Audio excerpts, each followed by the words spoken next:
mention about Staph aureus. Staph aureus has protein A, which is a protein that is expressed on its cell surface, which allows it to bind the Fc segment of an antibody. What's the Fc segment? Let's just remind ourselves. If you think of the antibodies being a pitchfork, right? There's the handle, and then there's all the spikes. And the spikes is supposed to attach onto the bug, and then this way a white blood cell can grab onto the handle and either just grab it so that it can be phagocytosed, or maybe it can be captured in the spleen. In other words, it allows it to be opsonized.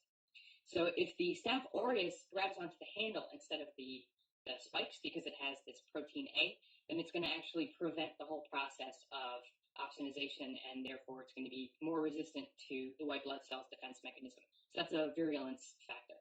Right? A couple other things the Staph aureus can do. It has the toxic shock protein, which is a super antigen, which we've already discussed. It has the enterotoxin, which allows it to cause food poisoning. And just to review, remember that the timing is important. People with Staph aureus food poisoning typically get sick about 2 hours to 3 hours, maybe after they ate a meal. They also typically cause osteomyelitis in healthy people. They also can cause endocarditis in healthy people. What does that mean?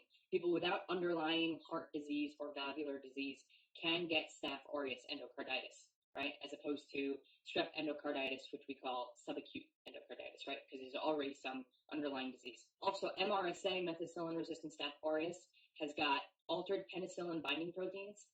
In other words, right, where penicillin binds to disable the construction of the peptidoglycan cell wall. By altering the targets, it's able to be resistant to the penicillin group of antibiotics, and that's why it is MRSA.